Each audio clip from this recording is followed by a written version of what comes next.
Welcome to reality check. ప్రస్తుతం మనతో పాటు ఉన్నారు పొలిటికల్ అనలిస్ట్ పురుషోత్తం రెడ్డి గారు. సార్ నమస్తే అండి. నమస్తే స్వర్ణ గారు. సార్, ఆంధ్రప్రదేశ్లో ఎక్కడ చూసినా సరే మావిగన్ వర్సెస్ అమరావతి అంటూ ఇష్యూనే నడుస్తోంది. అసలు మావిగన్లో ప్రజలకు అందుబాటులో ఏమేమి వస్తాయి, ఏమేమి ఉంటాయి, అండ్ అమరావతి పేరుతో జరుగుతున్నప్పుడు రాజధానిలో అసలు ఏమి ఉన్నాయి, ఏమి లేదు, ప్రజలు రెండూ కూడా చూసుకుంటున్నారు, కంపేర్ చేసుకుంటున్నారు, పెద్ద చర్చ నడుస్తోంది అంటూ వార్తలు. నిజమేనే సార్? ప్రజలకు అంతగా వెళ్ళిందా మావిగన్? అంటే మావిగన్ ప్రతిపాదన జగన్మోహన్ రెడ్డి గారు చేసిన తర్వాత రాష్ట్రంలో కొత్త చర్చ దారితీసింది. అయితే ఇది చర్చగా జరిగితే మంచిది, ఎందుకంటే అది ఆయన ఒక ప్రపోజల్ చేశాడు. ఆ ప్రపోజల్ ఈ రాష్ట్రానికి ఉపయోగమా కాదా అనే దానిపైన సమగ్రమైన చర్చ ప్రభుత్వం చేయాలి, పార్టీలు చేయాలి, ప్రజలు కూడా చర్చించి మాట్లాడొచ్చు. అయితే ఇక్కడ చర్చ పాలు రచ్చగా మారిందంటే ప్రయోజనం శూన్యమవుతుంది. ఇప్పుడు ఉదాహరణకు సోషల్ మీడియాలో జరుగుతున్న అమరావతిలో ఉన్న మంచి ఏంటి, చెడ్డ ఏంటి, మావిగన్లో ఉన్నటువంటి చర్చ వచ్చింది. అసలు మావిగన్కి సంబంధించినంత వరకు ఒక హేతుబద్ధమైన చర్చ జరిగితే రాష్ట్రానికి మంచిది. అది అన్ని పార్టీలు కూడా బాధ్యత తీసుకోవాలి. ముఖ్యంగా వైఎస్ఆర్ కాంగ్రెస్ పార్టీ బాధ్యత తీసుకోవాలి. వైఎస్ఆర్ కాంగ్రెస్ పార్టీ ఎందుకు బాధ్యత తీసుకోవాలి? వాళ్ళే ప్రపోజ్ చేశారు కాబట్టి. ప్రభుత్వం పెద్ద సానుకూలం కూడా లేదు కాబట్టి వీళ్ళు సహేతుకమైన చర్చ ప్రజల్లో పెట్టి చాలా మంచి ప్రపోజల్ జగన్ గారు చేశారని ప్రజల నుంచి మెప్పు పొందాలి, ప్రభుత్వం మీద ఒత్తిడి చేసేలా ఉండాలి. ఆ రకమైన కార్యాచరణ వైఎస్ఆర్ కాంగ్రెస్ పార్టీకి ఉంటే మంచిది తప్ప అమరావతి పైన నెగిటివ్ చేయాల్సిన అవసరం లేదు. పైపెచ్చు మావిగన్లో అమరావతి సేఫ్, మావిగన్లో అమరావతి ఉంది. మావిగన్ గాని అంగీకరిస్తే అమరావతి కూడా మావిగన్లో అంతర్భాగం అయిపోతుంది. పేరు ఏదైనా పెట్టుకోవచ్చు, మావిగన్ పెట్టుకుంటామా, దానికి అమరావతి అనే పేరు పెట్టుకుంటామా? ఏదైతే ఆంధ్రప్రదేశ్ ప్రస్తుత ప్రభుత్వం అమరావతి ప్రాంతాన్ని రాజధానిగా అనుకునిందో ఆ ప్రాంతం మావిగన్లో అంతర్భాగంగానే ఉంటుంది.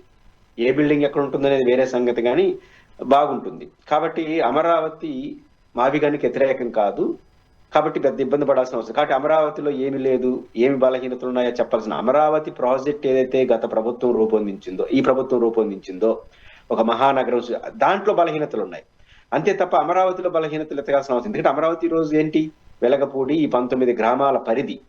ఈ 19 గ్రామాల్లో ఇవన్నీ ఉంటాయా? ఎయిర్పోర్ట్లు, రోడ్లు అవన్నీ ఆడించి ఉంటాయి, ఇంకా నిర్మించాలి అవన్నీ. కాబట్టి మావిగన్ అంటే ఏంటి, మెట్రోపాలిటన్ సిటీ విజయవాడ, పెద్ద నగరం గుంటూరు, మచిలీపట్నం, ఓడరేవు, గన్నవరం ఇవన్నీ ఉన్నాయి. ఇవన్నీ ఎస్టాబ్లిష్డ్ సెంటర్స్. దీంతో పోలికేంటి 19 గ్రామాలకి?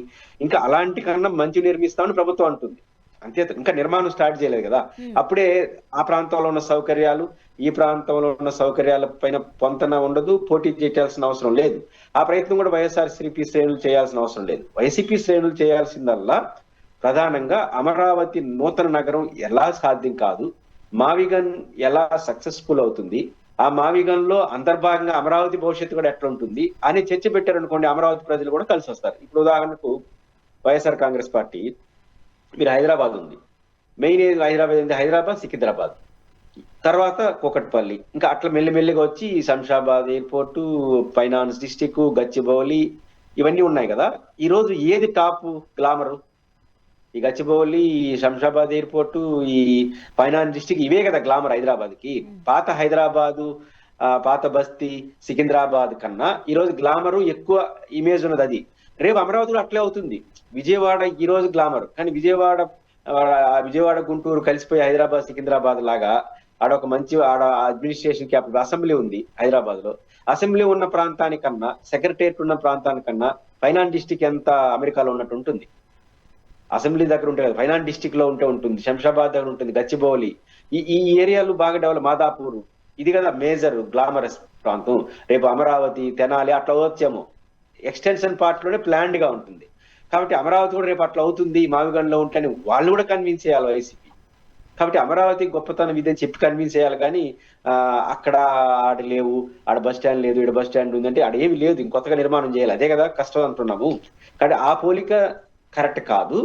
అది వైసీపీకి అల్టిమేట్ గా నష్టం వస్తుంది, ఎందుకంటే వీళ్ళు దీనికోసం చేశాడు. పైపెచ్చు ఏం జరుగుతుంది రాష్ట్రంలో చర్చ అని మీరు అడిగారు. ఒకటి, వైసీపీకి అడ్వాంటేజ్ ఒకటి ఉంది, డిసడ్వాంటేజ్ ఉంది.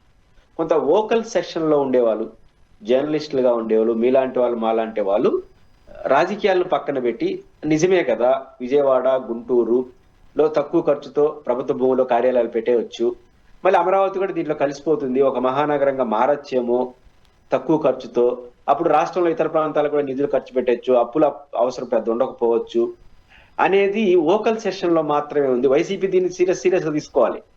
మావిగన్లో ఓకల్ సెషన్ ఉండే జగన్ గారు చెప్పిన ప్రపోజల్ లో ఒక సైంటిఫిక్ ఏమనిపిస్తోంది, గుంటూరు విజయవాడ మధ్య లేదా మచిలీపట్నం మధ్య ఎస్టాబ్లిష్ ఏరియాలో ప్రభుత్వ భూముల్లో కొంత ప్రభుత్వ కార్యాలయాలను పెట్టేస్తే తక్కువ ఖర్చుతో అయిపోతుంది, మళ్ళీ అమరావతి కలిసిపోతుంది, భారం కాదు కదా.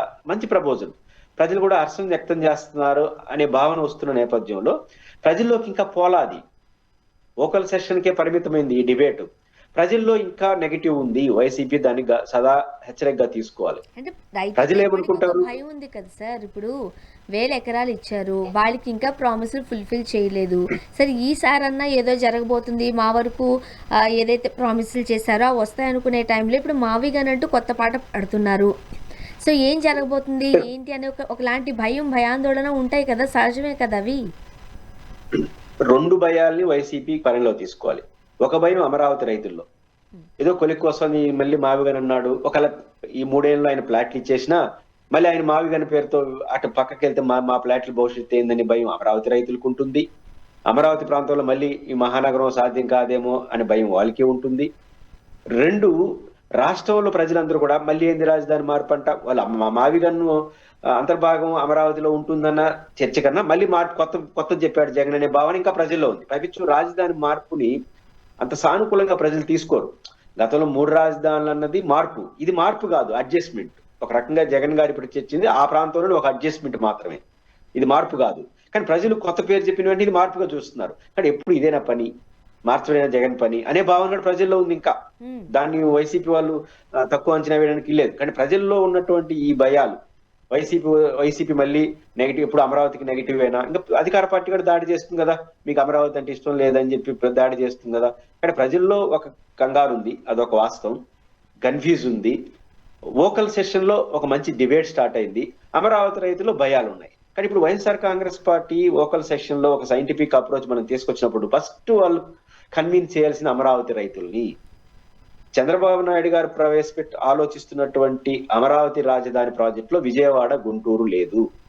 కానీ జగన్మోహన్ రెడ్డి గారు ప్రపోజ్ చేసిన మావిగన్ లో అమరావతి కూడా ఉంది. పైపెచ్చు జగన్మోహన్ రెడ్డి గారు ఏదైతే మావిగన్ ప్రపోజ్ చేశాడో దాంట్లో అమరావతి సేఫ్, 2 రకాల సేఫ్. ఎక్స్టెండ్ అమరావతి అవుతుంది మొదటి అంశం. రెండోది ఇంక రాజధాని మార్పు అనే చర్చ రాదు కదా.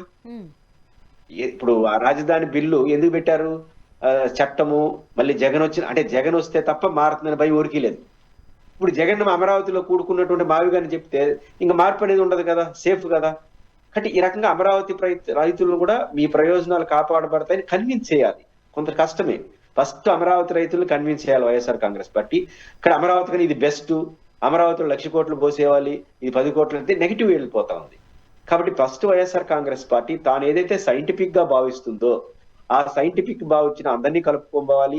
ఫస్ట్ అమరావతి రైతుల్ని మెప్పించాలి, ఒప్పించాలి. మీ ప్రయోజనాలు నూతన నగరంలో కన్నా ఇది బెస్ట్ గా ఉంటుంది. నూతన నగరం అనేది ఊహ, సాధ్యమవుతుందో లేదో, ఒక లవాస అనుభవం, ఒక చండీగఢ్ అనుభవం అన్ని చూసి ఇది బెస్ట్ అవుతుంది, ఇది మీరు ఆలోచించండి, మీ ప్రయోజనాలు మహానగరం నూతన దానికన్నా మావిగన్లో బాగుంటుంది ఎట్లా చెప్పాలి, వాళ్ళని కన్విన్స్ చేయాలి. రాష్ట్ర ప్రజలు కూడా ఇది మార్పు కాదు, మళ్ళీ 3 రాజధాని కాన్సెప్ట్ కాదు, ఇది జస్ట్ అడ్జస్ట్మెంట్. ఈ అడ్జస్ట్మెంట్ అనేది మంది మెరుగుపడి ప్రజలు కూడా ఒప్పించాలి. కాబట్టి మావిగన్ ఒక మంచి ఊపు వచ్చింది, మంచి డిబేట్ వచ్చింది. తెలుగుదేశం పార్టీకి కానీ కూటమికి కానీ సమాధానం లేని ప్రశ్నలు వచ్చాయి దీంట్లో. దానివల్ల డిఫెన్స్ లో పడింది ప్రభుత్వం కూడా. కానీ ప్రజలు ఇంకా అట్లా అనుకోవట్లేదు. ప్రభుత్వం కొంత డిఫెన్స్ లో పడింది కాబట్టి, కొంత లోకల్ సెషన్ లో చర్చ వచ్చింది కాబట్టి, మీడియాలో ఒక వాతావరణం వచ్చింది కాబట్టి, ఇదే ప్రజల అభిప్రాయాన్ని మాత్రం వైసీపీ అనుకుంటే మళ్ళీ మూల్యాన్ని చెల్లించుకుంటుంది. ప్రజల్లో ఇంకా అట్లా అనుకోవాలి. నేను కూడా మధ్య ఇప్పుడు కేబినెట్ మీట్లో అది చంద్రబాబు నాయుడు గారు మావిగన్కి సంబంధించి ప్రజలు ఏమనుకుంటున్నారు ఏంటి అనేది బహిరంగంగానే చర్చించినట్టుగా వార్తలు వచ్చిన నేపథ్యంలో ప్రజలు అంటే ముఖ్యమంత్రి అంతటా ఆయనే మావిగన్ గురించి మాట్లాడుతున్నారంటే అక్కడ ఏదో ఉందనే కదా అర్థము. ఖచ్చితంగా నేను అంటుంది అదే. నేను 4-5 రోజులుగా విశాఖపట్నంలో ఉండొచ్చాను. ఉత్తరాంధ్ర విశాఖపట్నం సిటీ మధ్యలో విజయవాడ వెళ్ళొచ్చాను. ఇవన్నీ చూసిన తర్వాత ట్రైన్ లో ప్రయాణించేటప్పుడు వీళ్ళందరూ సాధారణ ప్రజల్లో కన్ఫ్యూజ్ ఉంది. మళ్ళీ రాజధాని వివాదం అవుతుందా అన్న కన్ఫ్యూజ్ ఉంది. ఈ కన్ఫ్యూజ్ ని వైఎస్ఆర్ కాంగ్రెస్ పార్టీ గమనంలో ఉంచుకోవాలి. మంచి ప్రపోజ్ చేసేసినాము, ప్రభుత్వం సమాధానం లేకుండా డిఫెన్స్ లో పడిపోయింది, ఇంకా మనం అప్పర్ హ్యాండ్ లో ఉన్నాము అనుకుంటే మళ్ళీ మొదటికి వస్తుంది వ్యవహారం. కాబట్టి ప్రజల్లో ఉన్న కన్ఫ్యూజ్ ని పోగొట్టాలంటే ఒక హేతుబద్ధమైన చర్చ బలంగా పెట్టాలి వైఎస్ఆర్ కాంగ్రెస్ పార్టీ. రెండు అమరావతి రైతులను కూడా మీరు నూతన నగరం చంద్రబాబు నాయుడు గారు ప్రపోజ్ చేస్తేనే ఇది ది బెస్ట్ ఎలానో మీరు చెప్పాలి. ఇక్కడ ఈ రెండు జరిగితే రాష్ట్రానికి మంచిది, వైసీపీకి మంచిది. అలా కాకుండా కొంత కొంచెం హైప్ వచ్చింది కాబట్టి ఇదే మాది అనుకునేసి ఇంకా ఈ పోస్టులు ఆడ బస్ స్టాండ్ లేదు, ఈడ బస్ స్టాండ్ ఉంది, ఆడ ఎయిర్పోర్ట్ లేదు, ఈడ ఎయిర్పోర్ట్ లేదు, నెగిటివ్ వెళ్తే అమరావతి వ్యతిరేకులుగా మిగిలిపోతారు. ఆ టైప్ ఆఫ్ యాక్టివిటీ ప్రజాస్వామ్యానికి మంచిది కాదు. ఒప్పించి మెప్పించి చేయాలి. అందువల్ల ప్రభుత్వం కూడా చాలా జాగ్రత్తగా వెళ్తాను. గబగబా ప్రజల్లో ఈ కన్ఫ్యూజన్ కాబట్టి వెంటనే తిట్టట్లేదు, సమాధానాలు ఎతుకుతుంది, ప్రజల్లో పల్స్ చూస్తా ఉంది. కాబట్టి ప్రజల్లో ఉన్న పల్స్ ఇక్కడ ప్రజల్లో తీసుకొని ఒక సహేతుకమైన చర్చ కానీ వైఎస్ఆర్ కాంగ్రెస్ పార్టీ పెట్టగలిగితే ఖచ్చితంగా ఒక మంచి ఫ్రూట్ఫుల్ రిజల్ట్స్ అనేది రాష్ట్రానికి వస్తుంది. అది వైసీపీకి కూడా మంచిది. అండ్ మరోపక్క ఇంత అంటే ఎంత ఇబ్బందికరమైన పరిస్థితులు, అసలు ఏం జరుగుతుందో కన్ఫ్యూజన్లో ఉన్న టైంలో టీడీపీ వర్సెస్ టీడీపీ అన్నట్టుగానే మనం చూస్తూ ఉన్నాం. ఈరోజు తిరువురు సంఘటన, ఎమ్మెల్యేకి ఎంపీకి సంబంధించిన ఇష్యూస్ కూడా మనం చూస్తున్నాం. ఒకరికొకరికి పసుకోవడం లేదు. బెల్ట్ షాపులు పడడానికి ఆపడానికి మీరెవరంటే మీరెవరు అనుకుంటున్నారు. ఎలా చూడాలి? ఇది పూర్తిగా ఆ నియోజకవర్గం పైన అజమాయిషిగా నేను చూస్తాను. ఆయన తప్పు ఈయన తప్పు అనేది మనం తేల్చలేం, కానీ తెలుగుదేశం పార్టీలో అజమాయిషి సమస్య వచ్చింది. బహుశా ఆ నియోజకవర్గ ఇన్ఛార్జ్ బయటకు వచ్చి మాట్లాడుతున్నారు. ఆ నియోజకవర్గానికి సంబంధించిన అదే పార్టీకి సంబంధించిన ఎమ్మెల్యే కొలకపూడి గారు ప్రజా సమస్యలు మాట్లాడుతున్నారు, బెల్ట్ షాపులని ఇవన్నీ మాట్లాడుతున్నారు. చిన్ని గారు జిల్లా ఎంపీ సమస్య వస్తుంది. మనం మొదటి నుంచి అనుకున్నాం 7 నియోజకవర్గాలు ఒక ఎంపీ పరిధిలో ఉంటాయి. కొలకపూడి శ్రీనివాసరావు గారి వాదన బహిరంగ ఈ మాట అంటారు, కానీ వినిపిస్తున్న వాదన బహిరంగ చెప్తున్న మాట మిగతా 6 నియోజకవర్గాల్లో మీరు ఎలా ఉంటారు, ఈడగడ గెస్ట్ ఎంపీనే అనే కోణం ఆయన కనిపిస్తా ఉంది. నాకు కాస్త నేను జోక్యం చేసుకుంటాననే పద్ధతి ఆయన ఉన్నట్టు కనిపిస్తా ఉంది. మనకు అధికారికంగా లేకపోతే అనధికారికంగా వస్తున్న మాట. ఆ నియోజకవర్గ ఇన్ఛార్జ్ కూడా బహుశా ఎంపీతో క్లోజ్ గా ఉన్నారా, ఎమ్మెల్యే కొంచెం భిన్నంగా ఉన్నారా అని అనుమానం కలుగుతుంది. కాబట్టి ఇక్కడ ఆ నియోజకవర్గం మీద అజమాయిషి, ఎవరు మాట చెల్లాలి అనే దాని చుట్టూ సమస్య వచ్చినట్టుగా అనిపిస్తుంది. కానీ రాజకీయ నాయకులు, రాజకీయ పార్టీలు ఎప్పుడు కూడా నేరుగా మాట్లాడరు, పరోక్షంగా మాట్లాడతారు, ప్రత్యక్షంగా మాట్లాడరు, పరోక్షమైన డైలాగులు ఆడుతుంటారు. కానీ పరోక్షమైన పద్ధతిలో సమాధానాలు రాబడుతుంటారు. కాబట్టి ఒక మాట అన్నారంటే ఆ మాట కారణం ఏంటి? ఇప్పుడు బెల్ట్ షాపులు ఉంది, కొలకపూడి గారు బెల్ట్ షాపులు ఒప్పుకోమంటారు. నువ్వు ఒప్పుకునేది ఏంటి? 175 నియోజకవర్గాలు ఎలా ఉంటుందో తిరువురులో కూడా అట్లే ఉంటుందని ఆ నియోజకవర్గ ఇన్ఛార్జ్ అంటున్నారు. నియోజకవర్గం అంటే అర్థం ఏంటి? బెల్ట్ షాపుల్ని నేరుగా సమర్థించడు, కానీ 175 మంది అట్లే ఉంటుంది, నువ్వు కొత్తగా చెప్పేది ఏంటన్నట్టు మాట్లాడతారు. అంటే ఇది సరైన అంటే కొలకపూడి శ్రీనివాసరావు గారు బెల్ట్ షాపులు వద్దని వారు మానసికంగా భావించవచ్చు, కానీ అంతకే దాని పరిమితం కాలేము. సమస్య బెల్ట్ షాపులు, కానీ ఇష్యూ నేను చెప్పినట్టు ఇక్కడ జరగాలి, అన్ని నియోజకవర్గాల్లో ఎమ్మెల్యేలు చెప్పినట్టు ఎట్ట జరుగుతుందో నేను చెప్పినట్టు కూడా జరగాలి అనే కోణం కొలకపూడిలో గారు కనిపిస్తుంది. లేదు మేము ఇతరులు ఎంపీకి అనుకూలంగా ఉన్నటువంటి కనిపిస్తుంది. కేవలం ఆ నియోజకవర్గం మీద అజమాయిషితో సమస్య ప్రారంభమైంది. కానీ రాజకీయ పార్టీలు, రాజకీయ నాయకులు ఎప్పుడు కూడా సమస్య చెప్పరు. వాళ్ళకు ఉన్నటువంటి సమస్య, వాళ్ళు అనుకుస్తున్న సమస్య చెప్పరు. కౌంటర్ అటాక్ ఎక్కువగా ఉంటుంది. ఆ కౌంటర్ అటాక్ లో భాగంగానే ఇవన్నీ జరిగినట్టుగా మనం భావించాలి. ఓ పక్క పరిపాలనకి సంబంధించి, ఎమ్మెల్యేల పనితీరుకు సంబంధించి ఎప్పటికప్పుడు చంద్రబాబు నాయుడు గారు ప్రోగ్రెస్ రిపోర్ట్ తెప్పించుకుంటూనే ఉంటున్నారు, అసహనం వ్యక్తం చేస్తూనే ఉన్నారు. మరోపక్క వివిధ అంశాలకు సంబంధించి చర్చ నడుస్తూ ఉంది. ఈ టైంలో టీడీపీ వర్సెస్ టీడీపీ అంటూ వెళ్తే ఎట్లా వేగేది వీళ్లతో అనే ఒక ఆలోచన చంద్రబాబు నాయుడు గారిలో ఉంది అని కూడా వింటూ ఉన్నాం. ఎట్లా సమర్థిస్తారంటారు? చంద్రబాబు నాయుడు గారికి ఇది సమస్య కాదు, సమస్య కాదు. ఎందుకంటే చంద్రబాబు నాయుడు గారు ఇట్లాంటివి చాలా చూశారు. ఇప్పుడు 175 నియోజకవర్గం, 294 నియోజకవర్గాలు ఆంధ్రప్రదేశ్కి 9.5 సంవత్సరాలు 10 సంవత్సరాలు ముఖ్యమంత్రిగా ఉన్నారు, 10 సంవత్సరాలు ప్రతిపక్ష నాయకుడిగా పార్టీ 20 ఏళ్ళు నడిపినాడు. సో చంద్రబాబు నాయుడు గారికి ఇట్లాంటి పెద్ద సమస్య ఏం కాదు. సమయం చూసి సమస్యను పరిష్కరిస్తారు. దాంట్లో చంద్రబాబు గారికి ఇది తలనొప్పిగా ఇష్యూగా మారుతుంది. ఎందుకంటే నేచురల్ గా ఒక నియోజకవర్గంలో ఎమ్మెల్యేని ప్రజా సమస్యల పైన ఆందోళన దిగడం, ఎట్టదితో చూద్దామని ఆ నియోజకవర్గ ఇన్ఛార్జి దబాయించడం, ఈ మధ్య ఏమవుతుంది, ఆటోమేటిక్ గా రాజకీయ ప్రత్యర్థికి అవకాశం మారుతుంది కదా.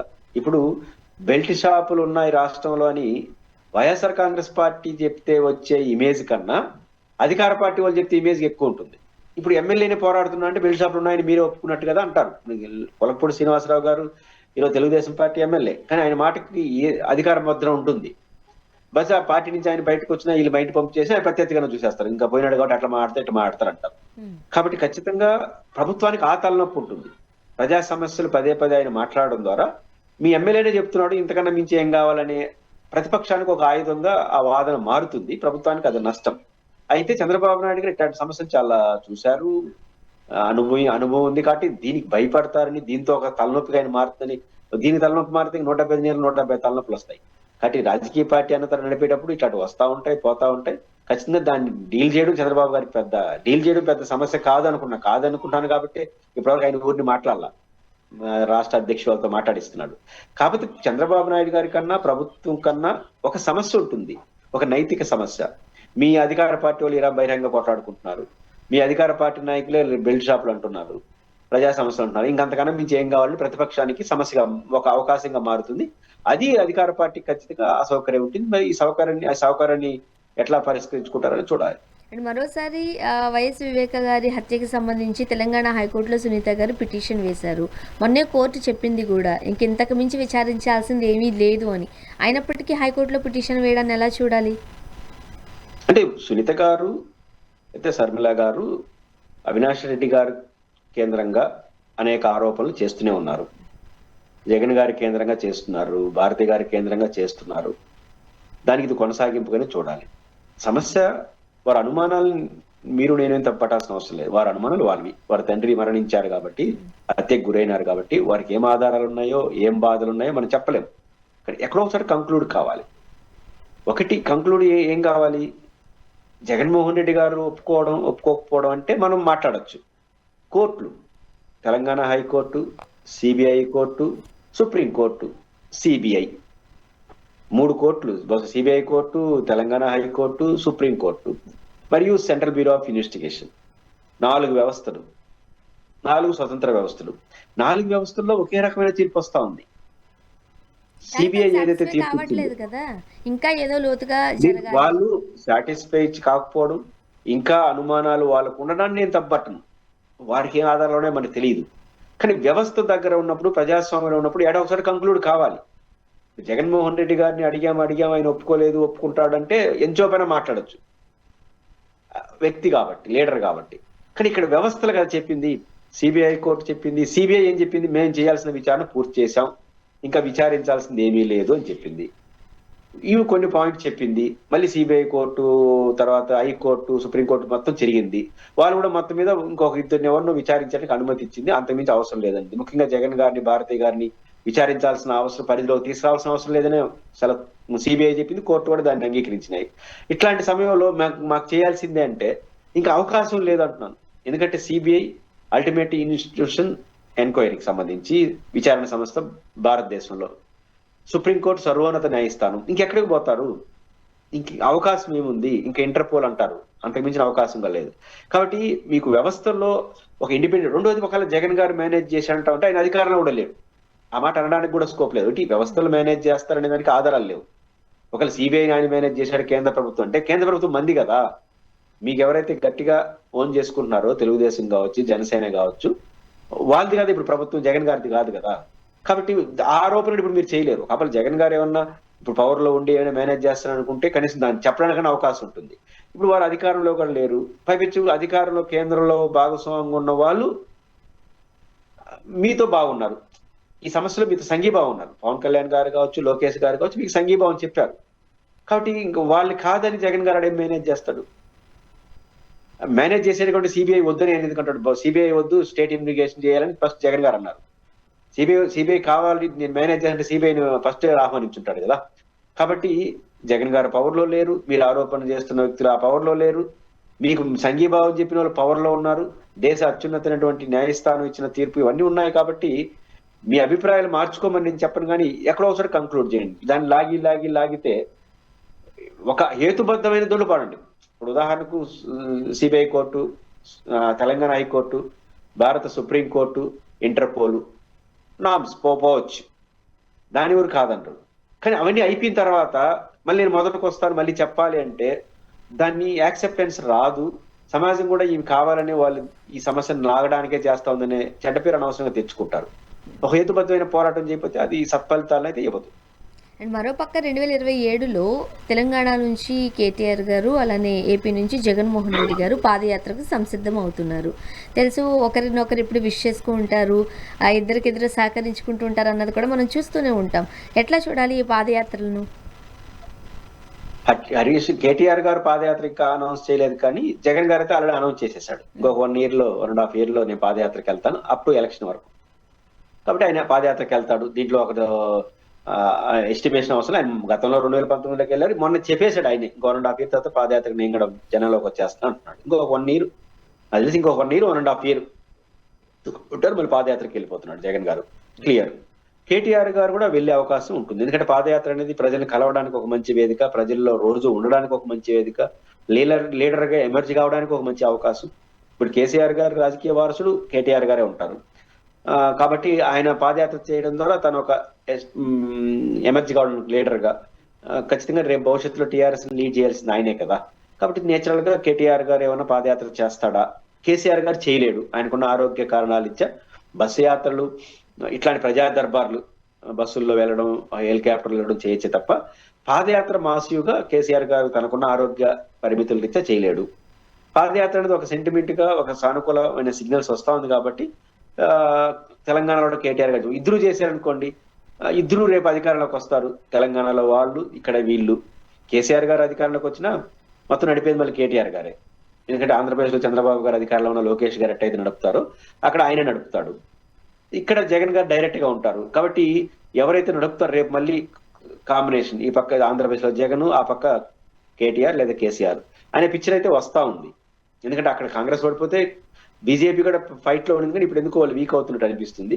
కాబట్టి వీళ్ళిద్దరు పాదయాత్ర చేయడం ఒక సారూప్యత అయితే, ఇద్దరు గుడ్ రిలేషన్ ఉంది. ఒక స్నేహితులుగా అంటామా, అన్నదమ్ములు, మంచి గుడ్ రిలేషన్ ఇద్దరికి ఉంది. కాబట్టి రెండోది, అక్కడ కూడా తెలుగుదేశానికి అంటామా, జగన్ రాజకీయ ప్రత్యర్థులుగా మారిపోయిన మీడియా హైదరాబాద్ లో బీఆర్ఎస్ కూడా రాజకీయ ప్రత్యర్థులుగా మారిపోయినాయి. కాబట్టి సహజంగా మీడియా కూడా ఉమ్మడి శత్రువులు అయిపోయినాయి. రాజకీయ పార్టీలు ఉమ్మడి శత్రువులు అయిపోయినాయి. తెలుగుదేశం లేదు, ఇక్కడ కాంగ్రెస్ లేదు తప్ప రాజకీయ అక్కడ రేవంత్ రెడ్డి గారితో కూడా అంత గుడ్ రిలేషన్ ఏం జగన్ గారికి లేదు. అప్పుడప్పుడు విమర్శలు చేసుకుంటున్నారు. కాబట్టి ఇక్కడ చంద్రబాబు నాయుడు గారితో కేసీఆర్ కి పెద్ద గుడ్ రిలేషన్స్ ఏమి ఉన్నట్టు మనకు అనిపించలేదు. కాబట్టి చాలా వరకు సారూప్యత కనిపిస్తా ఉంది. ప్రజల్లో కూడా వైసీపీని అభిమానించే వాళ్ళు, బీఆర్ఎస్ అభిమానించే వాళ్ళు, అక్కడ కేటీఆర్, ఇక్కడ జగన్ వచ్చే ఎన్నికలు ఎప్పుడు జరిగినా అనే భావన ఒకటి ఉంది. ఈ పాదయాత్రలు కలిసే అనుకోండి, మంచి సిగ్నల్స్ ఇద్దరు వైపు ఉండే అవకాశాలు ఉంటాయి. మరో పక్క అంటే ప్రజలతో మమేకం అవ్వడానికి, అధికారాన్ని చేజిక్కించుకోవడానికి పాదయాత్ర ఒక్కటే చివరి అస్త్రంగా చూస్తున్నారా మన రాజకీయ నాయకులు? పాదయాత్ర అనేది ఒక అవకాశం, మాసివ్గా ప్రజల్లో కలవడానికి ఒక అవకాశం. 2 సెంట్రిక్ గా మారిపోతారు.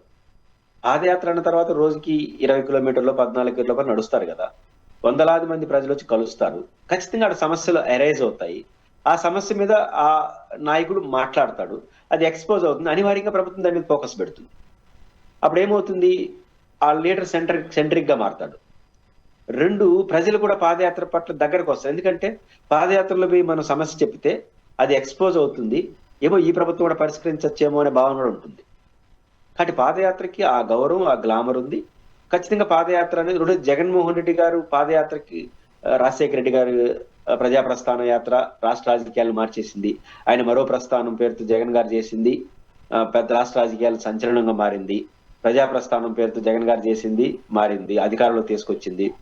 మొన్న ఎన్నికల్లో బస్ యాత్ర చేశాడు, పాదయాత్ర చేస్తుంటే బాగుండేదని కూడా చర్చ వచ్చింది. కానీ ముఖ్యమంత్రి అయిన తర్వాత ఎక్కడ పాదయాత్ర చేస్తాడు, ఆ పరిమితులు ఉండొచ్చు. ఎందుకంటే పాదయాత్ర అన్నది ఒక సెంట్రిక్ గా బాగా వర్కౌట్ అవుతుంది. కాబట్టి అది ప్రజలకి మంచిదే, నాయకుడికి మంచిదే. రాష్ట్ర రాజకీయాలని పక్కకు పోయి ఈ పాదయాత్ర చుట్టూ నడుస్తాయి.